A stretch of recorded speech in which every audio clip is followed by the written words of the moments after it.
I came across this story about a Colombian bishop called Ruben Dario Jaramillo Montoya. He's the Bishop of Buenaventura, the port city on the Pacific coast of Colombia, in the department of Val de Cauca.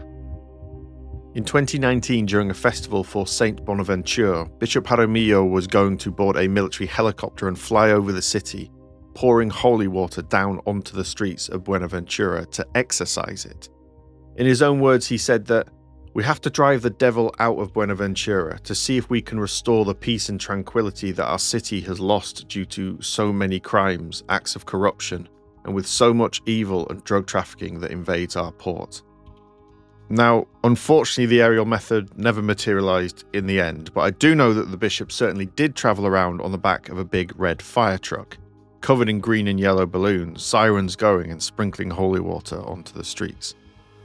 He told ACI Prensa, "Where blood ran, where blood was shed, we will now pour holy water as a sign of reparation in the place of the dead fallen by violence. The problem is that there is not yet a culture of denunciation. Because there is fear. We have a society that is afraid to inform." Bishop Jaramillo is a remarkable guy. Since leading the Diocese of Buenaventura in 2017, he has faced death threats for his campaign against violence, drug trafficking and organised crime. If we fast forward to 2022, on October the 2nd, a sports event was held in the violent neighbourhood of Juan 13 called Buenaventura en Paz. The event was organised by the diocese and led by Bishop Jaramillo, who after 2 years of extreme violence, mediated a truce between the city's warring gangs, the Shottas and the Spartans. Welcome to Deep Dive from the Global Initiative Against Transnational Organised Crime. I'm Jack Megan-Vickers. And this is Colombia and Total Peace. Part 2, Buenaventura, the Pact for Life.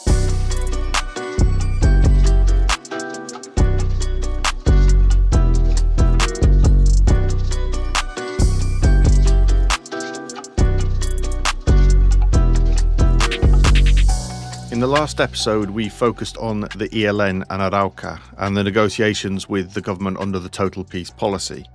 If you didn't hear that episode, I recommend you go back and give it a listen as it outlines some of the details about what this policy entails. But just to recap, we have these two strands to Total Peace under which these talks can take place.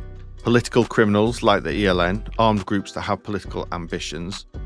But the second strand is negotiations with so-called high-impact criminal organisations, basically organised crime. And so that's a big part of Total Peace, to think beyond those guerrilla groups and include every single actor who is generating violence in the country. Here's Felipe Botero Escobar, the head of the Andean Regional Office at the Global Initiative Against Transnational Organised Crime, who we also heard from in the last episode. One of the interesting things about this is that despite the fact that you consider one group as political or purely criminal, all of them has a political nature, even at the very local context. Those are the ones providing justice, doing policing, actually creating infrastructure. So what makes Total Peace an interesting policy is that this clear differentiation between being a political group and being a criminal group is blurred in Colombia right now. And all of them are heavily involved with criminal economies, but also leading or delivering certain political aspects. So let's explore the organised crime angle, because it gets a little tricky. You see, as part of Total Peace negotiations, criminal organisations must submit to justice, which is basically a disarmament, demobilisation and reintegration process, or DDR. We've seen similar things like this before, and I'm sure many of you are familiar with the story of Pablo Escobar, so I won't relay the whole thing here. But in the 90s, he agreed to surrender to the government, providing extradition to the US was off the table. And if he could build his own prison, the Catedral. We sort of saw another one of these with the Autodefensas Unidas de Colombia, or AUC, who were a right-wing paramilitary force led by the infamous Castaño brothers. Justicia y Paz. The AUC demobilised in 2006 after a peace dialogue, but in the end it was kind of a submission to justice, but with a form of transitional justice included. The leadership of the AUC would serve a minimum of 8 years, with lower-level combatants being required to engage in a reintegration process. This included sharing their version of events with the Truth Commission and take part in some form of community service, and then a commitment not to reoffend at fear of losing access to benefits. Now, one part of this process with the AUC that was interesting and could spark concern for those taking part in one of these submissions was that just a few years after the disarmament, 14 AUC leaders were extradited to the US. Colombian government officials claimed that they had not fulfilled their side of the agreement. Regardless, around 30,000 people were demobilized as part of this agreement, although the Autodefensas Gaitanistas de Colombia, or AGC, otherwise known as Clan del Golfo, was directly born out of the demobilization of the AUC. We did 3 episodes on Clan del Golfo a year or 2 ago, which goes over the history of this criminal organization. So fast forward to today and total peace. There is a historical precedent about how the government approaches negotiations with criminal organizations, but there is a problem with the framework of total peace. Here's Juanita Duran Velez, a lawyer who works for the Crime and Justice Lab, a non-profit in Colombia. Well, so I would say like the big gap is justice. And why is that gap so important? So justice is like the tool you use to transit to peace. In the political negotiations, you can expect to negotiate part of that. That's actually what happened, for example, with FARC. But in fact, they split it in two. They prepare by doing some transformations in the constitutions to allow some specific tools of transitional justice, but then they went to negotiate, and then they went to the Congress again to have a law to being able to implement the transitional justice they designed. But then in the negotiation with organized crime, you don't have such a possibility as to negotiate the procedures. And we don't have now a clear procedure to the subjection to law to organized crime structures. So in that case, of course, that makes very difficult to negotiate because it's not clear what the next step is going to be. So you open a negotiation in which you cannot negotiate the justice tools, but you don't have a law either. You see, at the moment, there isn't a specific bit of legislation for talks with criminal organizations. For example, if a group submits to justice, what comes next is unclear. What will a transitional justice look like? If a criminal actor speaks truthfully about the violence they have committed, how much jail time will they be given? Will they get to keep a percentage of the illicit income they generated? There is a lack of clarity on points like this. When negotiating, prosecutors do have some options, for example, something called the principle of opportunity, which has to be signed off by a judge. Now, this means that a prosecutor can omit a crime from a prosecution. For example, they might say, "We won't prosecute you for the extortion offences you've committed, but we will prosecute you for the drug trafficking." The intention being to help progress the negotiations. It's the tool you can think can be used, for example, in the case of organized crime, to kind of find a way to advance the subjection of criminal organizations to law. But there are some problems. First, it has a lot of limitations. For example, there are some crimes in which this tool cannot be used, but also there are not clear incentives because, it's a tool that is part of like the ordinary criminal prosecution in which you don't have like big incentives for people to just decide to submit to law. So incentives are not clear in this case, but the possibility of not prosecuting is what makes this tool like a very attractive tool to think on how to deal with criminal organizations. And so, this episode is about the negotiations with high-impact crime organizations. And for that, we need to travel to Buenaventura on Colombia's Pacific coast. So why is Buenaventura important? Well, firstly, the port here has long been incredibly important to the Colombian economy. It manages a huge percentage of Colombia's global shipping trade. The two biggest commodities are coffee and sugar. The largest coffee warehouse in the country is located here, with a capacity for 90,000 sacks. The port handles 99% of Colombia's sugar exports, with storage capacity for over 12,000 metric tons. But it's also a vital node in the international cocaine trafficking ecosystem. It's Colombia's largest port, so around half the commerce of the country moves or goes through the Buenaventura port. So this is clearly a very strategic, important city for the country. This is Mariana Botero Restrepo, who until recently worked with the GI as an analyst and a researcher in our Observatory of the Andean region. It's very close to Cali, one of the main cities which has a history of criminality, and it's very close to some of the hubs with highest criminality in the country. So northern Cauca, for example, where there are many groups, whether criminal or armed groups. Most of the population of Buenaventura is from Afro-Colombian communities. And this is important because they often have some specific rules or laws that apply basically only to them. So some sort of specific social and legal organization that they can apply based on their traditional history, customs. But criminality here basically formed around providing services for larger drug organizations.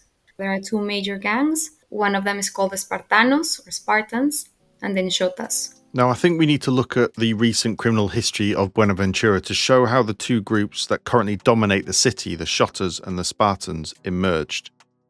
So let's look at the Shottas, and perhaps it's fitting to start with the family behind this group, who've been heavily involved with organised crime in the city for a while, the Bustamantes. Now, back in the late 90s, first they were members of the FARC before switching sides to the Bloque Calima, the Calima Bloc, which was a faction within the AUC. The Calima Bloc were sent to Buenaventura to dislodge the FARC in the surrounding rural areas. After the demobilization of the AUC in 2006, which saw groups like the Urubeños or Clan del Golfo and the Rastrojos emerge, the Bustamantes created their own group called La Empresa, or the Company, and took over organised crime in the city of Buenaventura. So things like extortion and also access to the international cocaine markets through the port, but also engaged in a hell of a lot of murders, kidnappings and disappearances. According to some estimates, in the first decade of the 2000s, over 1,500 people were murdered in Buenaventura. Now, the violence between the gangs in Buenaventura has been startling, even by the standards of Colombian organised crime. There were a number of wooden shacks with corrugated metal sheet roofs raised on stilts at the edge of the bay. These became known as Casa de pique, or chop shops. Now, I have to warn you that this is not for the squeamish, as these were dubbed houses of horror. Chop shops were places that the gangs took their victims to torture and dismember them before the body parts were thrown into the sea. There was this one story that particularly caught my eye in El Espectador, and that was of Tatiana Paracuero, known as Sol. It's alleged that she was working for the Urubeños, Clan del Golfo, but had collaborated with the Company. She was tortured, hanged, and her body was hacked to pieces with machetes, all of which was recorded on a cell phone. Police arrived as the crime scene was being cleaned up and found bloodstains and parts of her dismembered body in the building. Over the next few days, different parts of her body began to wash up on the beach in bags filled with stones. First the right leg, then the left leg, and then 4 days later, the torso. 5 members of the Urubeños clan were charged with the crime of torture, forced disappearance, murder, and conspiracy, including at least 1 minor. Some say 3 of the killers were. Residents often report that they hear the screaming of victims and the pleas for mercy in these chop shops as they were dismembered alive. The residents didn't report this due to the fear of reprisals and described the fear as absolute. Bishop Jaramillo, speaking to El Tiempo, said that because the gangsters want to kill the people to silence them, so nobody says anything. Nobody makes a complaint because they act in silence, in darkness. And one of the problems that we have is that the authorities could act, but nobody wants to make a complaint. They capture a gangster and nobody testifies against him because of the fear. So anybody that complains is condemned to death. They will kill him. That's why making a complaint is practically like a tombstone. It's your death. Now, Buenaventura is deeply religious and spiritual, and there are many reports that the dismemberment of bodies has a religious component to it, particularly witchcraft. The Afro-Colombian communities make up the majority of the population of Buenaventura, and it has been alleged that this practice is a mix of West African voodoo and Catholicism. Several reports have talked about how when a murdered victim's body is being prepared for burial, a witch ties the fingers and toes together. Apparently it helps to get revenge on the murderers. If the name of the murderers is known, that name gets written down and placed inside the body of the victim, a curse that will bring a slow death to the perpetrators. It's said that this is the reason why many bodies are dismembered, to prevent this ritual. Some bodies have even been dug up and burned to prevent the curse from becoming reality. One article in The Telegraph reports how a local witch blesses a local gang member's rosary beads, saying, "Block their eyes so they don't see me. Tie their hands so they can't catch me." The gang member also wore a shoelace around his torso, which tightens when danger is nearby. He claims that it saved his life when 12 shots were fired at him. Such was the violence in the city that in 2014 a pamphlet was shoved through the doors of Buenaventuran citizens and was shown to BBC Mundo. Cordial greetings from La Impresa. Through this letter we address the people of Buenaventura to inform them of the following. The acts of terror and violence that have been happening in the city are not only the work of La Impresa, but also of Los Urbeños. If there are so many homicides and disappearances, it's because we're defending ourselves.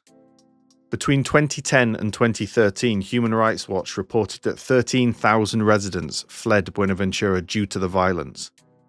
More than 150 people were reported missing during that same period, twice as many as other parts of Colombia. By 2016, the company was abandoned by the Bustamantes, and instead they formed La Local, although remnants of the company, now known as Los Chinchillos, still operate in the city. But La Local were the new power, and over the following years, they were estimated to be responsible for 90% of the homicides in Buenaventura. The Bustamantes also contributed to Colombia's unwelcome reputation as one of the most dangerous places in the world to be a community leader and activist. Temístocles Mercado sought to protect land rights and urged the government of Colombia to invest in community infrastructure and public services. But Mercado was killed in January 2018, and it was reportedly ordered by the then leader of La Local, Diego Fernando Bustamante Riascos, known as Optra. Optra rose to lead La Local after his uncle Lugo Bustamante was captured in April 2019.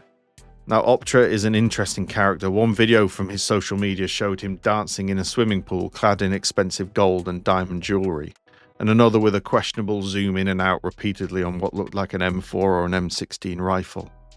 The leadership of Optra was controversial, even before his own arrest at his farm in Antioquia in 2019.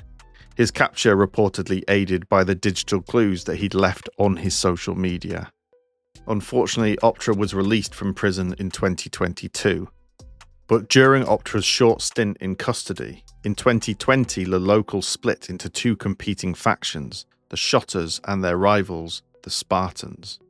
And the cycle of violence continued as they battled for control over the city. This split caused the murder rate to rise again, with a rate of 31.2 per 100,000, and disappearances likewise had seen a significant increase. The Shottas aligned with Clan del Golfo and, according to Insight Crime, possibly FARC dissidents, and the Spartans aligned with what was left of the company, Los Chinchillos. According to the Colombian government, they estimate that there are around 1,700 people, mostly young people, operating in the two main gangs. In 2020, there were 75 murders. A year later, in 2021, as these gangs clashed, it rose sharply to 188. Such has been the violence that it led to an informal curfew, with residents living in areas with high gang activity rarely leaving home after 6 p.m, and the establishment of so-called invisible borders between neighbourhoods. If someone from the wrong neighbourhood crosses that border, they can wind up murdered. Here's Mariana.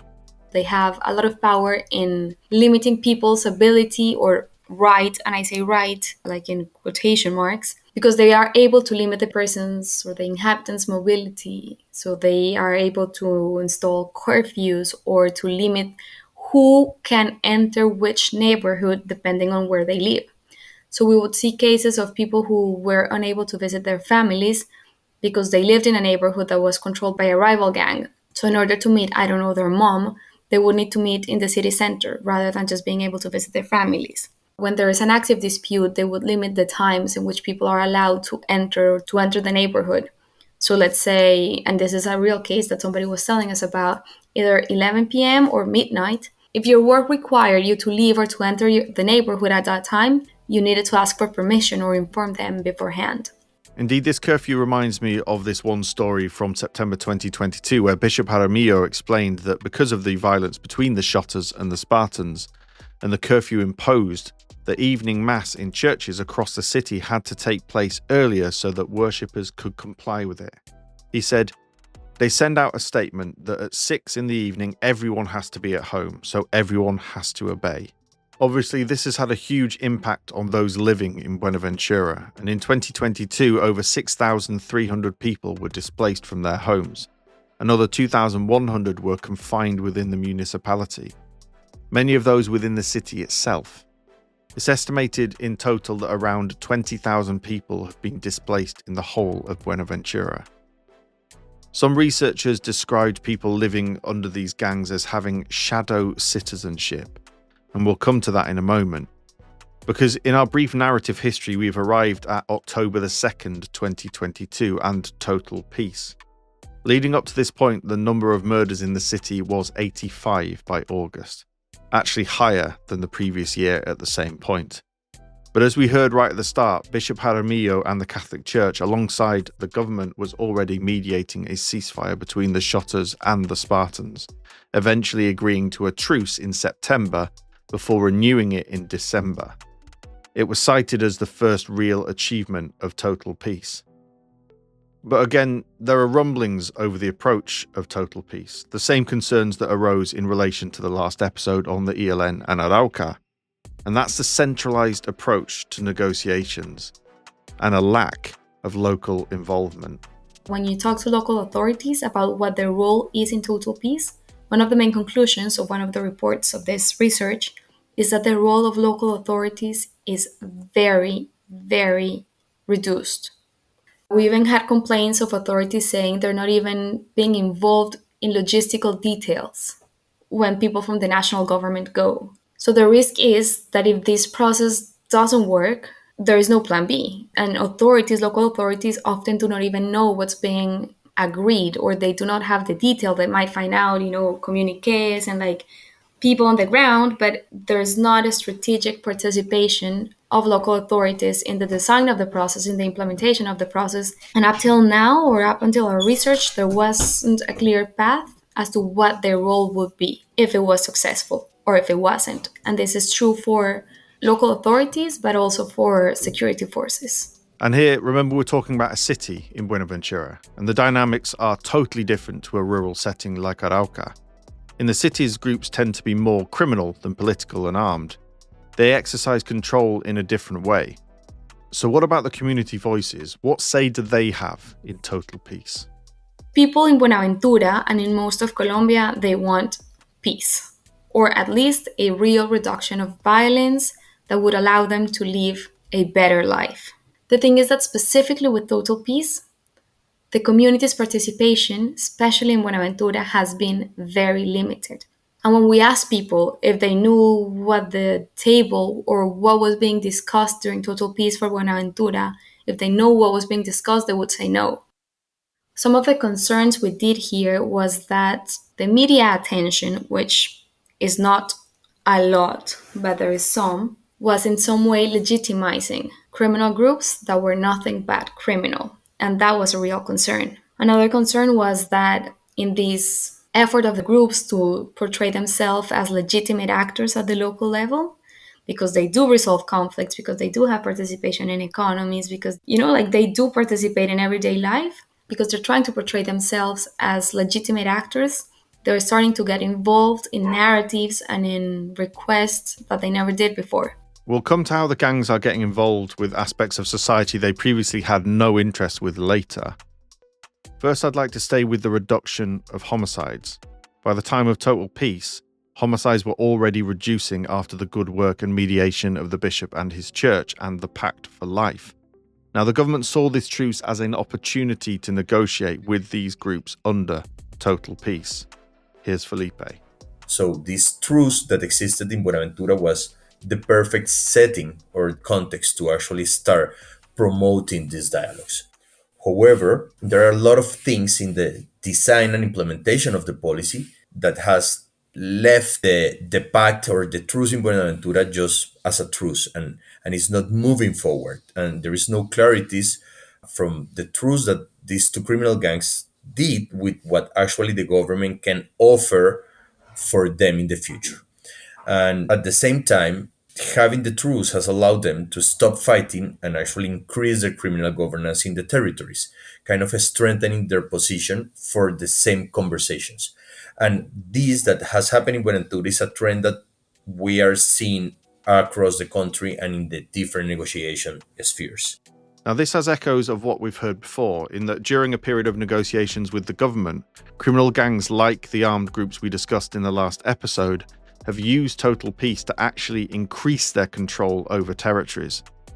And there are concerns that criminal organizations that have entrenched their positions since total peace will, as Mariana said earlier, portray themselves as legitimate actors, so they can potentially pursue the total peace route of political criminals rather than high-impact criminal organizations to improve their negotiating positions as it provides more favorable terms and incentives. Here's Mariana. So there is that concern, and a lot of analysts and people who are criticizing the total policy are flagging this, and we're seeing this in other cases. In the case of Buenaventura, it's very hard for the groups to show themselves as political. And I think that they know that there's no way they're gonna get that recognition. But what we saw is that they are increasingly getting involved in areas where they didn't before. So some people told us that they were starting to control who could join or who could participate in social programs from the mayor's office, for example, which is something they didn't do before. Or they're asking for food for kids in their neighborhoods, which they didn't do before. This might be used in favor of the negotiation because it shows the aim for a structure or the aim to use this opportunity to somehow solve some of the needs of the community. But if mishandled, it could backfire. But people are not stupid and know the reality. For example, the Conflict Responses Foundation, or CORE, interviewed someone living in an area controlled by the Spartans. They say that they are the ones who take care and that people cooperate and behave well. They are our protective environment against other groups. But in reality, this is a lie, because they are the ones who attract other groups. And of course, this guise of protection is used to justify violence on certain individuals. For example, they claim that a person is working with or is part of an opposing gang, which is punishable by death. And these death sentences are quick to be meted out. There was one story from a Shottas-controlled neighborhood where a girl claimed that she had been raped by a guy who had recently moved into the area. The Shottas identified the culprit and killed him, only for the girl to admit that she'd lied. And yet, these cases of sexual violence only apply to those living in the communities, not the gang members themselves, who frequently commit such acts with impunity. And let's be honest, you can't really complain to the gang about their activity. It unsurprisingly doesn't go down very well. The gangs hide their increased control behind the facade of conflict resolution, but really it's about extortion. There are a couple of stories that CORE gathered from Buenaventura. For example, one about a father who got drunk. Some of my dad's parents were going to charge him because he got drunk and started making a fuss when he was drunk. With my mom, my brother, my aunt, and my grandmother. Then the boss arrived and he said, "What's the fight here? What's all the noise? They are disturbing the peace and quiet of the neighbors. So, 1 million pesos. Indeed, if there is a case of domestic violence, which granted is a horrible thing, if you are accused of that, first it's a fine between $200 and $500. And take into consideration that it's estimated that around 80% of people living in Buenaventura live in poverty or extreme poverty. So a fine will also significantly impact the domestic violence victim as well. If it happens a second time, it's literally a death sentence. Other punishment imposed on people can be things such as forced labor, but most of the time it's fines. Here's Mariana. The first step is that they pay a fine, which depends on the rule that they break. These are often high fines, especially considering the vulnerable context upon which these gangs operate. But then if it's a repetitive offense, or if you've been warned before, then punishment can go from being forcibly displaced to being murdered or to being disappeared, which is basically you're killed, but the body is never found, which is actually one of the things that has increased as a result or after total peace is being implemented. This is not very systematic and it's more opportunistic and erratic, but what we did hear about a lot is that after some fines, then the punishment will include different levels of violence. There was another story that came from a resident living in an area under the Spartans' control. They said you go to them to settle disputes. For example, someone owes you money and won't repay it. So the gang, of course armed, goes to that person and threatens them. And providing the payment is made, they take a hefty percentage. So if the gangs are making money from these everyday disputes, where is the incentive to actually prevent these disputes happening in the first place? And let's not kid ourselves, these gangs are not a structured state. They are haphazard and inconsistent with their quote-unquote rulings, even opportunistic in the way they try to squeeze everything out of people. Most punishments come in the way of a fine. So if you break the rule, you need to pay this amount of money. If you have a dispute with another neighbor, then this is the amount of money you need to pay. But people do not always know what the amount of money they are required to pay is. That's a bit up to the local leader or the circumstance or, whether he woke up in a good mood or in a bad mood that day. Within the groups are specific factions organized to carry out certain illicit tasks. One such was a violent extortionist faction of the Spartans led by Duvan Stivan Malata Ramos, known as Chucky. His group would distribute pamphlets to local businesses that showed the extortion rates that they had to pay. If someone refused, a .38 caliber piece of ammunition was left in the establishment as a warning. Chucky was actually arrested in March this year. Other aspects of daily life are also controlled, as we've heard, from access to services to movement between areas.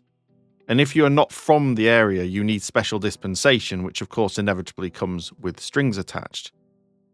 Even the movement of Bishop Jaramillo was reportedly restricted, preventing him from visiting certain areas under gang control due to his campaign against organised crime and violence. And it's control like this criminal governance, that has led to the communities living in Buenaventura being described as having shadow citizenship. And that is why the part of Total Peace that aims to reduce acts of violence, particularly homicides, only tells part of the story. Groups being the intelligent strategic organizations that they are, then they can continue with their everyday operations within certain limits, because both government and organizations measure homicides. From violence, that's the easiest indicator to measure because it's right there. It's obvious. You find a body in the street, you call the police has to report it. But it doesn't measure many other crimes, such as extortion or disappearances is a very hard crime to measure because a lot of times people do not report the disappearances because they don't trust the police, whether because they have a working relationship with the gangs or because they do not have the capacity, they lack the capacity to properly address these crimes or because there is a rule not to do it. And this is a very important point. The murder rate has indeed dropped, and that is something the administration will look to celebrate. But in reality, yes, bodies are not being left on the street, which would undermine the narrative around Total Peace. But disappearances have increased. Here's Felipe. This has been also a historical trend in Buenaventura, where to not make a lot of noise, instead of leaving the body, they just disappear the body. And disappearing the body is not a homicide, no? It's he or she is just missing. But it's still a way how the group can send a message and can keep implementing violence. There's this tiny island covered in trees in the middle of the San Antonio estuary, which is the estuary that washes up to the very boardwalk of Buenaventura. It's just a stone's throw away. It's called Isla Pájaros, but locally it goes by another name, Calavera Island, Skull Island. According to some, there could be more than 1,500 bodies of people reported missing on that island and the surrounding waters.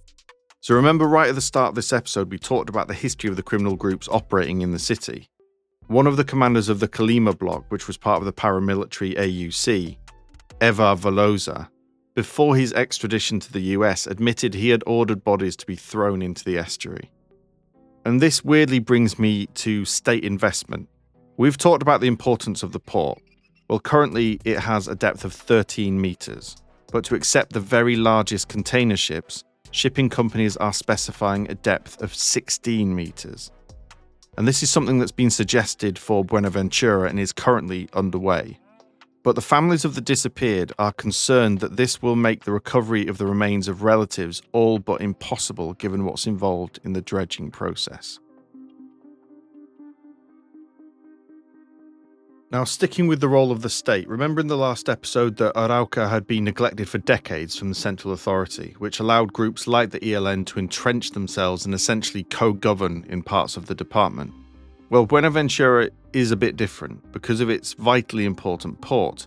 For example, its newest port, called Puerto Aguadulce, has international backers like PSA International and ICTSI, who see the potential of the port despite the delicate security situation. And the central government have put money into the city despite the existence of the gangs. Here's Felipe.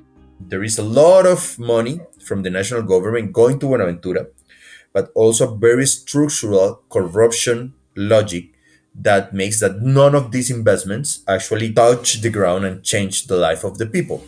And with that in mind, there is also a lack of trust in police. And there is a long-running problem of corruption within certain areas of Colombian law enforcement, and it's no different in Buenaventura.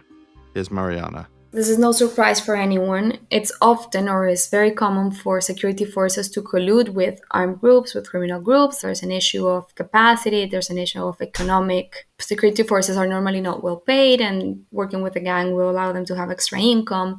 Often they come from the same neighborhood or the same backgrounds. There aren't enough controls within the organization, so this happens here and everywhere. There was big news out of Buenaventura after an operation conducted by the National Police of Colombia and the DEA arrested a guy called Ricardo Orozco Bieza, alias El Bendecido. It's alleged that Bendecido managed 80% of the illicit smuggling leaving the two biggest ports in Colombia, Cartagena on the Caribbean coast and Buenaventura. But the investigation revealed by Blue Radio highlighted the level of corruption within the Colombian Tax and Customs National Authority and the police. Between September 2023 and March 2024, officers and officials ensured the smooth flowing of illicit goods through the port using an encrypted communications application to communicate directly with the smuggling network. They received a bribe from 2 police officers working directly for the network, which totaled around 900 million Colombian pesos for this access. That's almost $250,000. As the investigation developed, more and more people have been dragged in. It resulted in the arrest and the currently pending extradition of Diego Marin, alias Pitufo, from Spain back to Colombia. Without going into this guy's life story, which is quite remarkable in and of itself, he's alleged to be a former AUC commander turned money launderer for the Cali cartel and running his own smuggling network for years. Investigations by El Tiempo highlighted claims by an undercover agent that this smuggling network goes back to the 90s and includes many high-ranking government and state officials, law enforcement, senior military, and even a relative of a former president. But it's perhaps worth mentioning that the people have questioned the veracity of this agent, as his house appears to be very large for someone on his apparent salary. Anyway, my point is that you can see why there is little trust between people and state institutions and forces. Total peace made it easier for a relationship of collusion between the security forces and the gangs to happen. Because total peace achieved a truce quite early on in Buenaventura, this obviously reduced the number of direct and openly violent acts committed by the gangs, and then the police, with less bodies in the street, had time to do other things. But one of the hypotheses he has is that the relationship changed with one of the gangs from collusion to competitions. So basically, for the Espartanos, the Spartans, this relationship shifted, and this had an effect in the capacity they have to actually have criminal governance in the territories that they used to control. Whereas for the Shottas, who maintained or who kept a relationship of collusion, it was easier for them to maintain the criminal governance over the city or the neighborhoods they control. Because one of the key factors that would allow for armed governance to strengthen is how the security forces react to that control or that power of a group over a population. So we cannot say for sure that's what happened, but this is what people told us they're seeing, this is what they believe, and this is what the number of captures of high ranking people or mid ranking people from the Spartans versus those of the Shottas led us to believe. Indeed, this year saw the arrest of Cholo Vice, the alleged leader of the Spartans, and also Cholo, a senior leader in the Shottas, was also arrested.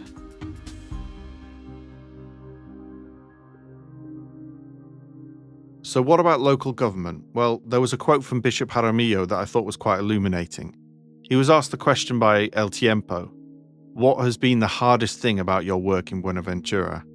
And he responded with, "The hardest is seeing the government's impotence in controlling the region. Seeing that the government is not here, the authorities are not here, governing is not here.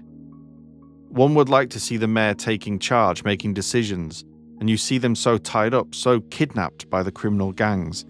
It's as if they want to do things, but they can't because of those other dark forces won't let them."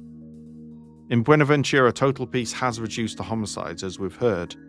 Indeed, in November, it was announced that the Shottas and Spartans had agreed to extend their truce until February 2025. But total peace has also allowed the gangs to entrench themselves, extending their brutal, constraining and parasitic control over the lives of people in Buenaventura, as they tax and extort everything, whether it's illegal or not, and enact violent repercussions on anyone who steps out of line. So what needs to happen to improve total peace? Here's Felipe. First, we need to finalize the institutional framework for total peace. Second, we should go in a more strategic and prioritize way. Are we going to prioritize a specific group? Are we going to prioritize a specific region of the country?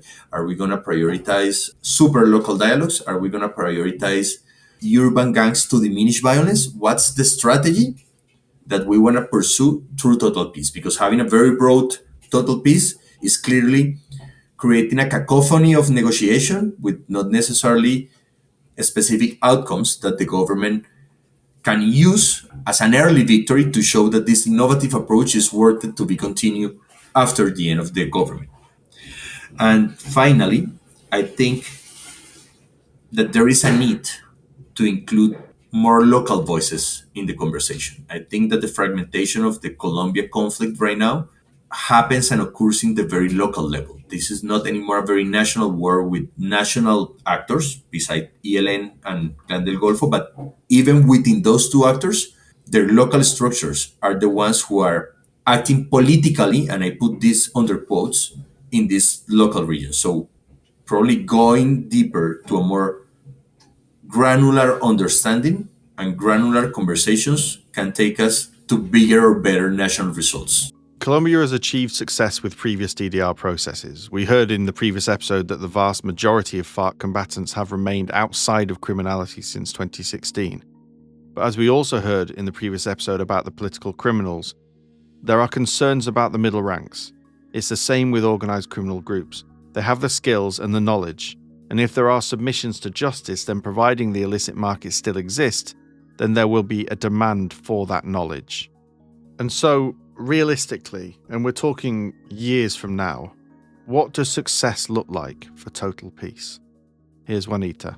While the markets that fuel the war in Colombia are still international illegally, we will need to concentrate on having a better life in Colombia, in having a less violent life, because we cannot solve the problem of international market of drugs. We cannot do it.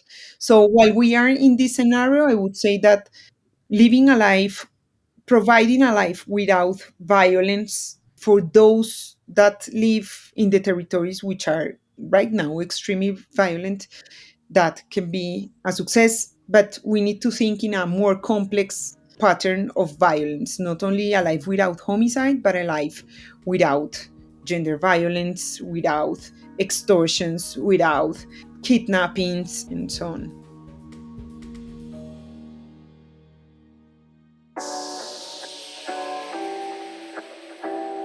That's it for this episode of Deep Dive. I'd like to thank Mariana, Juanita, and Felipe for speaking to me on this episode. There is a reading list in the summary to this show, as well as a link to our Andean office here at the GI, which covers Colombia. For other research on organised crime from around the world, head over to our website, globalinitiative.net. And this has been Deep Dive from the Global Initiative Against Transnational Organised Crime. I'm Jack Megan-Vickers. Thanks for listening.